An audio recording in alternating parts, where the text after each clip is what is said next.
야고보서 5장 7절에서 11절까지 우리 한 절 한 절 같이 교독하도록 하겠습니다. 야고보서 5장 7절에서 11절 한 절 한 절 제가 먼저 읽습니다. 그러므로 형제들아, 주께서 강림하시기까지 길이 참으라. 보라, 농부가 땅에서 나는 귀한 열매를 바라고 길이 참아 이른 비와 늦은 비를 기다리나니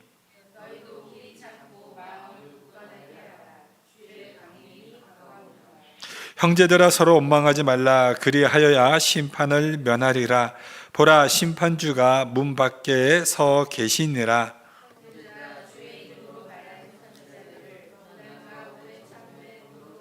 다 같이 보라, 인내하는 자를 우리가 복되다 하나니 너희가 욥의 인내를 들었고 주께서 주신 결말을 보았거니와 주는 가장 자비하시고 긍휼히 여기시는 이시니라. 아멘. 인내함이 복되도다라는 제목으로 하나님 말씀 증거합니다. 야고보서 5장의 주제는 고난입니다. 야고보서 5장의 주제가 이렇게 고난이고, 방금 우리가 읽은 이 7절부터 11절까지를 지금 하나님의 자녀들이 고통 가운데, 고난 가운데 있을 때 무엇이 가장 힘들까요? 인내하는 게 힘들겠죠. 고난과 고통 속에 있을 때 제일 힘든 게 뭐냐면 버티는 겁니다. 그러니까 지금 이 초대교회 성도들에게 지금 이 야고보가 말하는 것이, 지금 너희가 고통 가운데 있는 줄 잘 알고 있다. 그런데 우리가 지금 인내하는 것이 궁극적으로 복된 인생이다, 승리하는 믿음이다, 지금 이 말씀을 하고 싶은 겁니다. 미국에서 4살짜리 아이들을 가지고 한 연구소에서 마시멜로 실험을 했습니다. 그러니까 그걸 마시멜로 실험이라고 이렇게 기록이 되어 있더라고요. 그러니까 4살짜리 아이니까, 여러분 자녀를 다 키워보셨겠지만 4살짜리 아이는 본능에 가깝죠.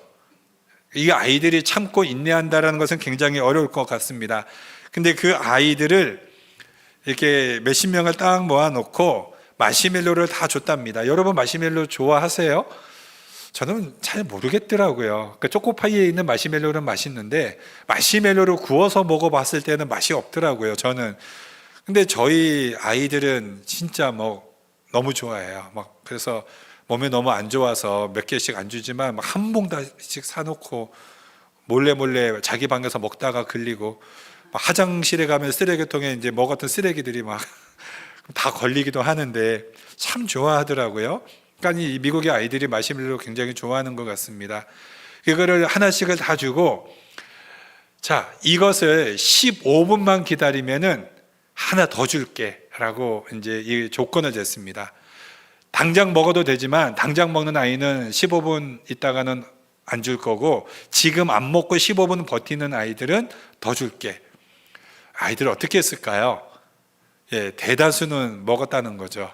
이 아이들이 15분은 어떻게 기다리겠습니까? 앞에 그 달콤한 그걸 먹었는데, 몇몇 아이들은 참고 기다렸다가 2개를 먹었답니다. 그리고 나서 참 미국은 그런 걸 잘하는 것 같아요. 영국이나 미국은 이게 연구소가 많잖아요. 그래가지고 영국 같은 경우도 한평생 그 알츠하이머를 연구하는 그런 연구 결과도 제가 봤었는데요. 여기도 이 연구에 참여했던 4살짜리 아이들이 20세 이후에 중반에 이제 성인이 되었을 때 참여했던 아이들을 다 조사를 했답니다. 이 아이들이 어떤 삶을 살고 있는가. 이 참여했던 아이들이 각각의 자기의 재능들도 되게 많았는데, 그 아이들이 삶에 살아가는 목표와 어떤 목적을 이루는 그 삶이, 인내했던 아이들, 그 마시멜로 2개 먹었던 아이들이 훨씬 더 그 삶에서 궁극적 목적을 가지고 목적을 이루며 살아가더랍니다. 그래서 그 실험을 하면서 주제를 그렇게 냈답니다. 재능보다 인내가 중요하다. 애들이 재능은 많았지만은 그 재능을 보다는 그 인생에서 목적을 이루면서 나름 성공해가는 삶은 인내였다라는 거죠. 그런데 여러분, 신앙도 마찬가지입니다. 야고보도 인내를 강조하죠. 1장에서부터 조금도 인내에 대해서 조금도 부족함이 없게 한다라고 말을 하고 있습니다. 우리가 야고보 1장에서. 그래서 이 야고보는 인내가 전부라고 이야기를 하죠. 인내를 이루라고 이야기를 합니다. 그리고 좋은 것들을 나열하고 있죠. 그렇기 때문에 여러분, 오늘 야고보도 이 인내에 대해서 이렇게 농사를 가지고 비유를 하면서도 이 인내를 가지고 이야기하고 있습니다. 그런데 예수님도 그 농사 짓는 씨를 가지고 비유로 믿음에 대해서 말씀을 하셨거든요. 그게 마태복음 13장입니다. 그러니까 씨 뿌리는 비유죠. 그러니까 씨 뿌리는 비유인데 씨가 믿음입니다. 씨가 말씀이고 복음인데 왜 씨를 가지고 하나님의 복음을 이야기하고 왜 씨를 가지고 지금 이 야고보가 인내를 가지고 이야기하는가? 여러분, 씨라는 거는 내가 오늘 심고 내일 열매를 거두는 게 아닙니다. 그렇죠. 씨는 심으면은 심을 시기가 있고 거둘 시기가 있죠. 오늘이 절기가 그 경칩인가요? 입춘인가? 오늘 무슨 하여튼 있는데 여러분 혹시 24절기 중학교 때 아마 외웠던 거 기억하시죠? 지금은 다 기억 못 하실 것 같아요. 저도 다 기억 못 하는데 예전에 시험 보느라고 다 혹시 이동훈 집사님 기억하세요? 그냥 이춘, 우수, 경칩, 청명, 고구, 입하, 하지, 망종 이렇게 막 쭉 나가잖아요. 저는 개인적으로 고구를 좋아하거든요. 고구 때는 이게 비가 내리는 시기니까 요 비가 내릴 때 이제 보성에 가면은 녹차밭에 이제 그 녹차 그 잎이 딱 나는데 이걸 이제 우전차라고 합니다. 우전차가 참 맛있거든요. 아무튼 고구를 좋아하는데 그 곡식이 심었을 때 비가 내리면서 이제 곡식이 이제 하는 거죠. 그러니까 이른 비 늦은 비 같이. 그러니까는 씨라는 것은 농사를 심었을 때 당장 열매를 보지 않고 기다려야 됩니다. 예수님도. 그래서 오늘 그 농사하는 것으로 인내에 대해서 이야기를 하죠. 그러니까 믿음이라는 거 여러분, 벼락 부자는 있어도 벼락 믿음은 없습니다. 믿음은 서서히 성장해 가는 거지 한순간에 믿음이 생기지 않죠. 그러니까 좋은 크리스찬이란 무엇인가? 여러분, 좋은 크리스찬 다른 건 아닌 것 같아요. 오늘 이 야고보 사도로 말씀을 드린다면 인내하는 성도가 좋은 크리스찬이다. 그러면 우리가 좋은 크리스찬 되려면 인내하면 되는데 오늘날 인내가 쉽지가 않습니다. 여러분, 더구나 요즘 사람들이 드라마를 다 안 본대요. 요즘 드라마가 이렇게 뭐 몇 부작씩, 그래서 요즘 뭐 넷플릭스 같은 경우는 한 번에 다 찍어서 한 번에 보여준다고 그러네요. 요즘은 무슨 그 뭐라고 그러죠? 쇼컷이라고 그러나요? 뭐 쇼컷으로 해서 뭐 보고 와, 그래서 걱정이 되는 거예요. 이렇게 3, 40분씩 설교를 어떻게 들을 수 있을까, 오늘날 성도들이. 제가 그런 염려가 되더라고요. 쇼컷에 익숙한, 그러니까 우리는 그런 게 익숙하지면 안 돼요. 오래된, 이렇게. 그렇기 때문에 우리가 이 기다림이 힘든 시대, 인내하고 버티는 것이 오늘날 보기 힘든 시대가 되었습니다. 더구나 한국 사람은 더하죠.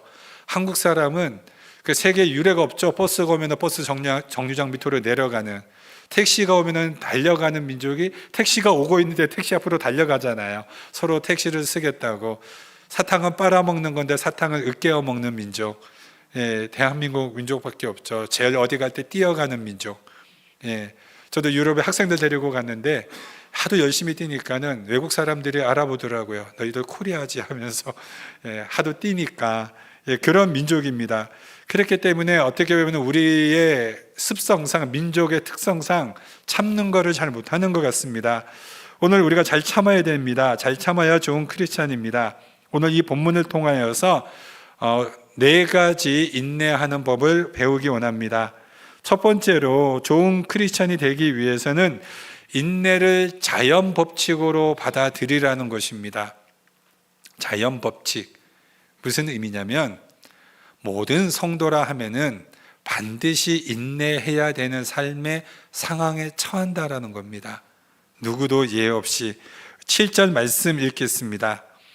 그러므로 형제들아 주께서 강림하시기까지 길이 참으라. 보라, 농부가 땅에서 나는 귀한 열매를 바라고 길이 참아 이른 비와 늦은 비를 기다리나니. 그러니까 4월 달과 그 다음에 11월 달에 오는 비를 이른 비와 늦은 비라고 하는데요. 여기에서 이 비는 농사를 짓기 위해서 꼭 필요한 비입니다. 그렇죠? 그러니까 이른 비가 오면은 이제 땅을 갈고 씨앗을 심을 수 있고요. 그다음에 이제 늦은 비를 통하여서 이제 풍성한 이제 수분을 이제 주게 됩니다. 그러니까는 기다려야 되는 거죠. 봄에 씨를 뿌리면 추수는 가을에 하는 겁니다. 그러니까 열매를 기다리기 위해서는 무조건 기다리는 것이죠. 그런데 여러분, 씨를 뿌리고 추수가 오기까지의 그 계절 가운데 한국을 한번 예로 들어보죠. 한국에는 꼭 한 6월 달 요때 이제 장마가 오는데, 그리고 꼭 이제 8월 말쯤에서 9월 초쯤에 태풍이 꼭 옵니다. 그러면 농사 짓는 분들이나 또 과일 농사 짓는 분들은 이때 과일이 막 다 떨어져요. 그 태풍이 오고 바닷가도 굉장히 힘들고. 근데 여러분, 태풍이 와서 좋은 점도 있죠. 일단 바닷가에서 막 태풍이 오고 막 해오리 몰아치면은 갯벌들이 이제 깨끗해지고 이렇게 순환 작업, 청소가 된다고 그러고요. 또 강한 바람이, 태풍뿐만 아니라 이제 비바람이 불게 되면 이제 과일들이 떨어지게 되는데, 바람에 떨어질 과일들은 다 떨어져야 된답니다. 그러니까 과일이 많이 맺어야 나무가 좋은 게 아니라 그 과일들이 영양이 제대로 가야 되는 거죠. 그런데 비실비실한 과일들이 다 비실비실하게 달려 있으면 영양분이 골고루 이게 다 나눠지기 때문에 건강한 과일들의 그 영양분이 많이 가지 못하는 거예요. 그러니까 다 같이 작은 과일, 상품성 없는 과일이 된답니다. 그래서 비바람이 불 때 떨어질 과일들은 빨리 떨어지는 게 이 농부들한테는 좋다고 합니다. 마찬가지로 우리 인생도 그렇습니다. 우리 인생도 우리가 살아가는 삶에는 반드시 뭐가 불게 되어 있습니까? 우리 인생에는 고난이 닥쳐올 수밖에 없는 겁니다. 아까 말씀드렸듯이 지금 초대교회 성도들, 이 말씀 야고보가 이 편지를 쓰고 있는 이 시기는 지금 박해 가운데 있습니다. 이 박해 가운데 지금 있는 이 성도들이 얼마나 그럼 고통스럽고 힘들겠습니까? 지금 굉장히 어려운 시기들을 우리가 이제 이 성도들이 거쳐가고 있는데, 이런 고난이 닥치게 되면은 어떤 사람들은 믿음이 있는 줄 알았는데 떨어져 나가고, 어떤 사람은 별로 믿음이 없는 줄 알았는데 고난이 생기니까 하나님 앞에 무릎 꿇고 더 하나님만을 붙드는 믿음을 보게 되는 거죠. 그러니까 우리들도 여러분, 우리들의 믿음을 언제 확인할 수 있습니까? 내 삶이 평탄할 때는 다 믿음이 좋아 보여요.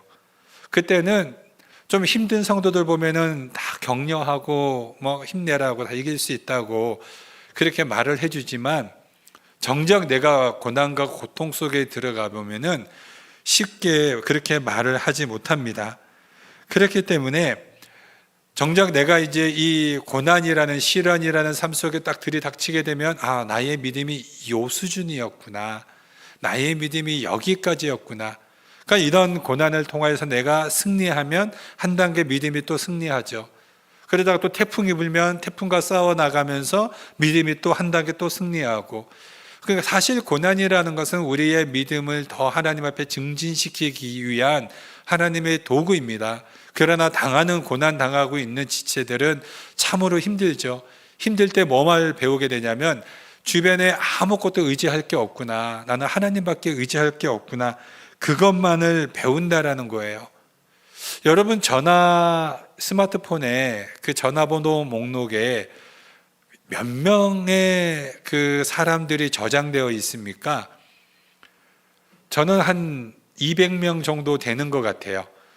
지금까지 있었던 모든 사람들의 명단 다 해봤자 한 200명?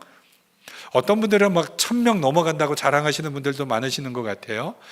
근데 여러분, 그 삶에 말할 수 없는 큰 고난이 닥쳤을 때 그 사람들이, 내 전화기 목록 안에 있는 1,000명, 2,000명의 사람들이 과연 나한테 힘이 될까요? 아니요. 어떻게 보면 하나님은 내가 사람들을 믿고 사람들을 의지하고 있으면은 내가 의지하는 것이 내 손에서 다 떨어져 나갈 때까지 하나님이 우리를 연단시키세요. 그리고 마지막에 너 나만 믿고 나만 의지할 수 있니? 나한테만 믿음으로 구할 수 있니? 그 하나님에 대한 신뢰, 하나님이 그것을 요구하시죠. 그렇기 때문에 여러분, 우리가 살아가는 인생에는 어쩔 수 없이 당연하게 이 땅에는 고난과 고통이 있을 수밖에 없습니다. 바람도 불고 비바람도 치고 태풍도 불고 눈도 내리고 우박도 내리고 모든 것들이 다 내리게 됩니다. 그런 과정들을 통해서 우리가 인내라는 결실을 얻게 되는 거지 저절로 인내가 만들어지지 않습니다.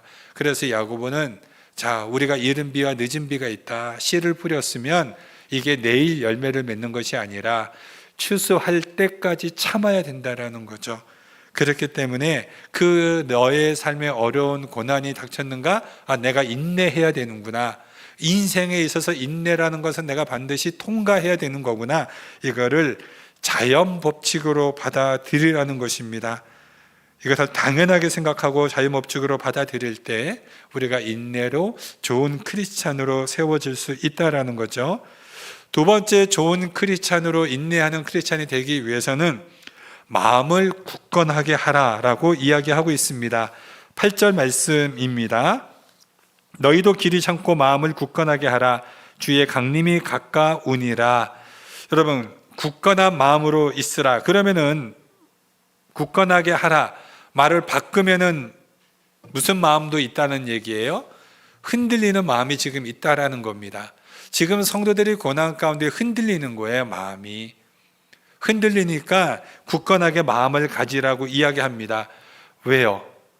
주의 손이 너를 붙들고 있기 때문에.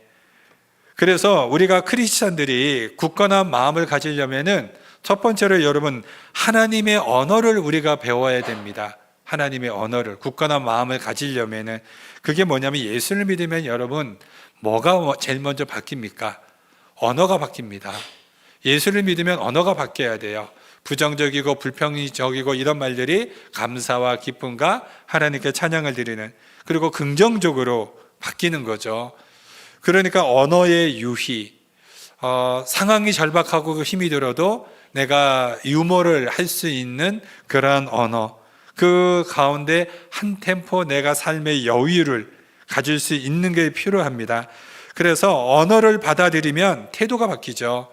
여러분, 부정적인 말을 계속하는 사람은 삶의 태도가 부정적이죠. 근데 그걸 감사와 긍정적인 말을 계속하는 사람들은 어떻습니까? 항상 감사와 긍정적인 태도를 보이게 되죠. 여러분 각자의 카톡이 있죠. 카톡에 프로필이 있죠. 프로필에 여러분 뭐라고 써놓으셨나요? 어떤 분들은 목마른 사슴 이런 데 세워놓고, 어떤 분은 일상의 행복, 그 아마 설교회 그때 설교하기 전에 받았던 그런 내용이고, 저는 카톡 프로필 오래됐는데요. 그 전에는 이제 할라카 썼는데 남들이 할라카가 뭐예요? 해서 답변해주기 귀찮았다가 요즘 한 몇 년 된 것 같아요. 6, 7년. 믿음의 주여 온전케 하시는 이인 예수를 바라보자. 이게 제 이제 카톡 프로필이에요. 그러면 여러분, 저같이 이렇게 하면은, 이거 일단 예수 안 믿는 사람들은 이런 카톡 프로필은 안 쓰겠죠. 예수를 바라보자. 믿음의 주여 온전케 하시는. 그러니까 제가 온전치 못하니까 계속 누구를 바라보겠다는 겁니까? 주님을 바라보겠다는 거, 내 스스로 이제 다짐을 하는 거죠. 보통 이제 그렇게 카톡 프로필 하지 않습니까? 그러니까 그렇게 한다라는 것은 예수 믿는 사람들이 그런 태도를 통하여서 내 삶을 다시 한번 중심을 잡는 거죠. 그래, 내가 이렇게 살아야지. 내가 이렇게 주님만 바라봐야지. 우리가 그런 굳은 마음과 또한 결심을 가지고 우리가 카톡 프로필을 하듯이, 우리들이 쓰는 언어들, 쓰는 표현들을 통하여서 우리의 삶의 태도를 굳건하게 나갈 때 흔들리지 않는 마음이 되고요. 두 번째, 이거 약속을 붙들어야 됩니다. 인내할 때는. 그러니까 만약에 여러분들이 저를 어디에서 마주칠 수 있는 확률은 굉장히 드물 거예요. 일상 삶 속에서. 그런데 저랑 약속을 하면은 그 장소에 반드시 만나게 될 겁니다. 일단 저는 반드시 약속을 지킬 거거든요.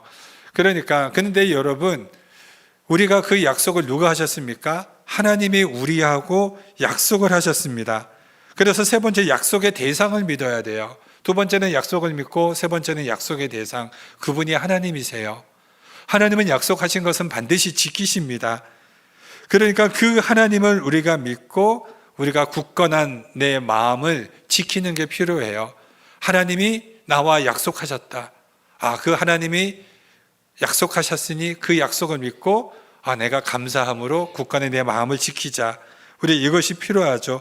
사도 바울도 그렇습니다. 사도 바울도 언어 자체가 하나님의 말씀이었고, 그 사도 바울도 그 약속을 믿고 살아간 인생이었습니다.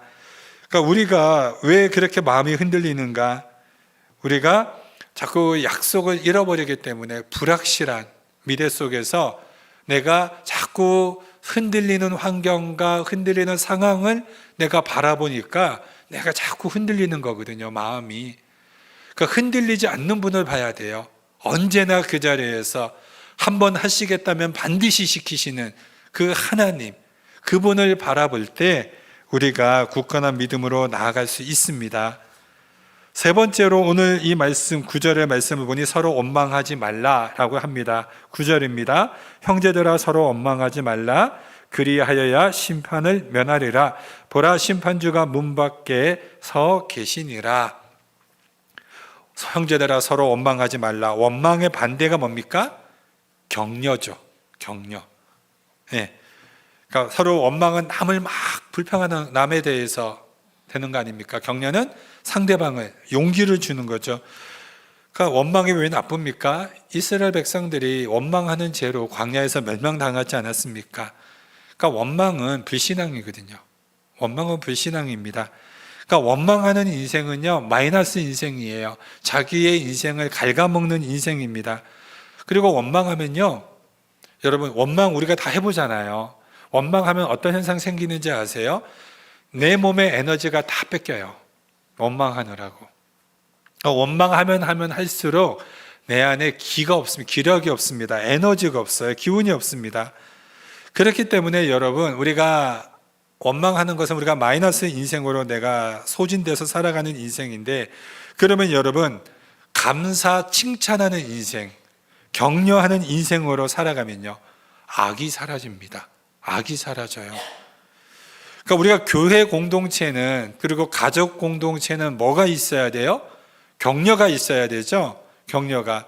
그러니까 자녀들이 공부하려고 했는데 공부 좀 해 하면은 공부하는 마음이 쑥 사라지거든요.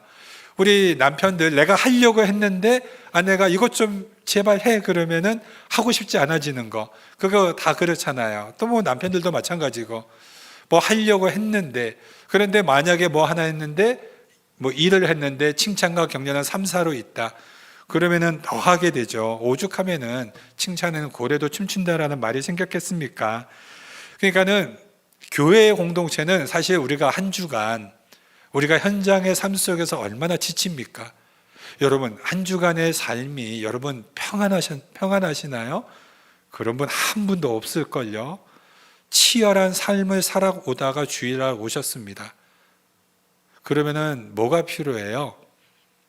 격려가 필요해요. 딱 봤을 때, 볼 때부터 이뻐요, 어울려요, 아름다워요, 뭐 날씬해요, 모든 진심을 다해서, 그냥 말하는 게 아니고 진심을 다해서 서로 안아주고 격려해주고 토닥거려주고 손잡아주고, 밥 먹을 때 함께 막 혼자 밥 먹는 사람이 있으면 그 앞에서 가서 같이 밥 먹으면서 교제하면서 서로가 서로에 대해서 눈을 보고 따뜻하게, 그 따스한 말 한마디가 거기서 힘이 되어서 또 우리가 일주일을 살아갈 수 있는 거잖아요. 거기에 주중에 조금 더 마음을 우리가 쓸 수 있다면 카톡으로 연락도 해주고, 문자도 좀 보내주고, 때로는 전화도 한 번 더 해주고, 그러면 힘이 나는 거거든요. 제가 지난 주일 설교에 이지선 자매, 제가 이지선 자매를 참 좋아하거든요. 그래서 이지선 자매가 나오는 그런 간증이나 책들은 사실 다 읽어보고, 중국에 있을 때 제가 중국에서 사역할 때 이지선 자매가 미국에서 공부할 때 중국에서 강사로 섭외를 하려고 많이 노력을 했었는데, 자매님이 이제 서로 시간이 안 맞아가지고 그랬는데, 언제 미국에 오면 우리 교회도 한번 부르고 싶다 그런 생각이 있어요. 2009년에 이지선 자매가 뉴욕 마라톤 대회에 출전을 했습니다. 42.195km에. 근데 이 지선자매가 그러니까 중증 3급이라고 그러네요. 중증 3급. 그러니까 제가 알고 있기로 3급이면 굉장히 높은 등급의 장애를 가지고 있는 분인데, 이분이 일반 마라톤 대회에 뛴 겁니다. 뛴 이유는 한 가지였어요. 자신과 같이 장애가를 가진 분들에게 희망과 용기를 주기 위해서 뛴 겁니다. 그래서 뛰는데, 저는 참고로 마라톤을 정말 못해요. 달리기 참 못합니다. 마라톤 하시는 분들 대단하시는 것 같은데, 이분이 이제 뛰는데 막상 뛰다 보니까 이 자매가 너무 힘든 거예요. 너무 고통스러운 겁니다. 그런데 끝내 완주했어요. 몇 시간 걸렸냐면 7시간 얼마를 걸려서 끝내 완주를 했습니다. 그래서 이제 당연히 인터뷰가 이제 나오게 됐죠. 사람들이 어떻게 그래도 끝까지 완주할 수 있었습니까? 했는데, 이 이제 자매가 그런 얘기를 했거든요. 저는 저와 같은 장애를 가진 분들에게 용기와 희망을 주기 위해서 제가 마라톤을 뛰었는데, 제가 힘들어서 포기하고 싶을 때 많은 장애를 가진 분들이 고, 고, 고를 계속 외쳤다라는 거예요. 그래가지고 그분들한테 자기가 힘을 받았대요. 그분들한테 본인이 힘을 받아서 끝까지 완주할 수 있었다. 그 얘기를 하는 겁니다.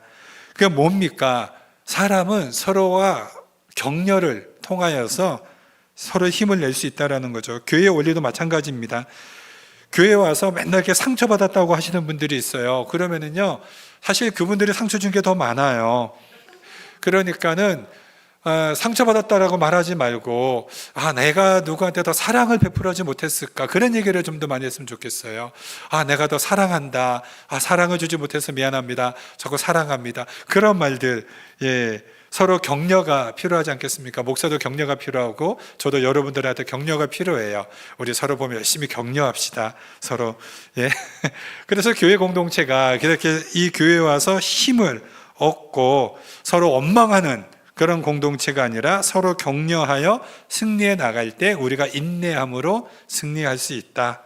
마지막으로 우리가 인내로 승리하는 네 번째 방법은 선배를 보고 배우라. 그 선배가 누구냐면 오늘 야고보는 선지자를 이야기합니다. 10절입니다. 형제들아 서로 원망하지 말라. 그리하여야 심판을 면하리라. 보라, 심판주가 문 밖에 10절. 형제들아 주의 이름으로 말한 선지자들을 고난과 오래 참음의 본으로 삼으라. 지금 누구를 보고 본을 삼으라고 합니까? 선지자들을 통하여서 본을 삼으라. 그러니까 특별히 히브리서 11장에는 믿음장이라고 이야기하죠. 믿음의 선배들에 대해서 이름이 나열되어 있습니다. 여러분, 우리가 이 땅을 살아갈 때 이 땅을 베드로 사도는 우리는 나그네라는 표현을 씁니다. 근데 그 나그네라는 표현이 순례자가 아니고, 이게 헬라어 원어 그대로 따진다면은 이게 뭐냐면은 이민자예요. 이민자. 그러니까 오늘날로 말하면 비자나 영주권 받은 이민자. 여기가 완전한 내 나라가 아니라 그 기간이 되면 떠나야 되는 이민자의 신분입니다. 그러니까 성경에서 나그네 같은 것이 잠시 내 나라는 따로 있어요. 그렇기 때문에 우리가 이 땅을 살아갈 때, 이 땅에서 살아갈 때는 고난이 당연히 있을 수밖에 없는 거죠. 2000년 전에 초대교회 성도들도 그렇고 오늘날 동일하게 우리들도 그렇고, 내 집이 아니기 때문에, 내 나라가 아니기 때문에 타국이니까 이민자의 서름을 이 땅에서 가질 수밖에 없는 겁니다. 그러니까는 우리가 이 땅을 살아갈 때 어려움이 다 있는데, 그 어려움 속에 선지자들은 그럼 어떻게 살아가는가? 예레미야는 우리가 별명이 눈물의 선지자니까 우리가 알 수도 있지만, 이사야 같은 선지자, 회개를 선포하게 하는데 회개를 어떻게 선포하게 합니까? 알몸으로 다니게 했거든요. 얼마나 수치스럽습니까? 시장통에 사람이 많은 곳에 선지자가 알몸으로 가서 회개를 외칩니다. 무슨 뜻입니까? 너희 회개 안 하면 이렇게 수치당한다. 그거를 주기 위해서죠. 또 어느 선지자죠? 호세아 선지자죠. 고멜, 음탕한 여인하고 일부러 결혼시켰는데 이 여인은 딴 데 가서 자녀를 막 낳잖아요. 그러니까는 그런 것을 통하여서 내 백성이 나를 버리고 이방으로 영적인 간음, 배교를 했다. 그거를 이 선지자가 다 몸으로 봤지 않습니까? 저는 현실적으로 제일 고통스러웠던 선지자는 에스겔 선지자 같아요. 에스겔 선지자는 왼쪽으로는 40일을 돌아 누우래요. 잠을 잘 때. 그러니까 40일 동안 왼쪽으로 돌아 누워 자야 돼요. 여러분 그거 얼마나 힘들겠습니까? 잠을 잘 수 있을까요? 오른쪽으로는 365일이에요. 365일 동안 오른쪽으로. 이거는 밤마다 너무 고통스러운 거죠. 그리고 자기 아내가, 에스겔은 결혼했거든요.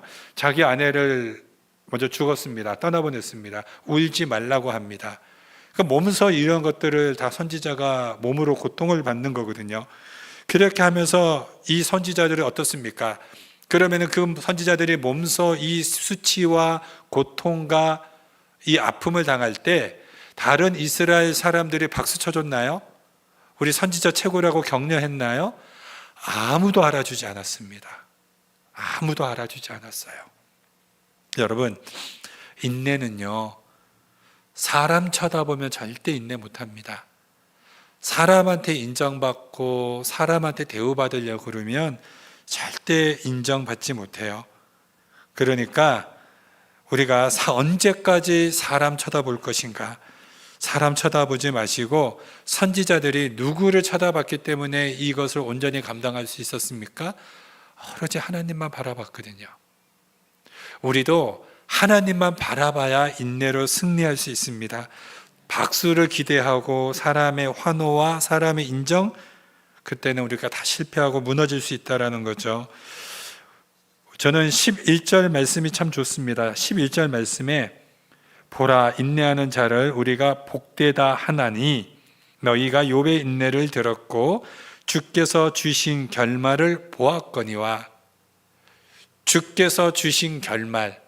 여러분, 오늘날 무슨 영화를 보든 아니면 특별히 스포츠 경기 같은 거 볼 때 어저께 시합한 거를 미처 시합을 못 보고 오늘 보게 돼 다시 보기 하게 될 때는 우리는 결과를 알고 보게 되면 어때요? 마음이 막 쫄깃쫄깃 긴장감 속에 보나요? 아니면 마음 편안하게 보나요? 마음 편안하게 봅니다. 왜요? 이미 저는 승부를 알거든요. 승부를 아니까 마음 편안하게. 다만 어떻게 해서 점수를 냈을까? 그게 궁금할 뿐이죠. 성경에서 인내하는 자, 그 결말을 본답니다. 그 결말을 아예 보았다라고 완료형으로 이야기하고 있습니다. 무엇입니까? 내가 인내하는 순간 하나님의 선하심에 그 승리하는 결과를 우리가 누리게 될 거라는 것을 이미 확신적으로 말씀해 주고 있습니다. 그러므로 우리가 믿음 안에서 승리하는 신앙, 어떠한 신앙인가? 인내하는 신앙이 될 때 우리는 반드시 승리하게 됨을 믿고 우리가 이 믿음의 경주 안에서 끝까지 인내함으로 승리하기를 주님의 이름으로 축원드립니다. 기도합니다.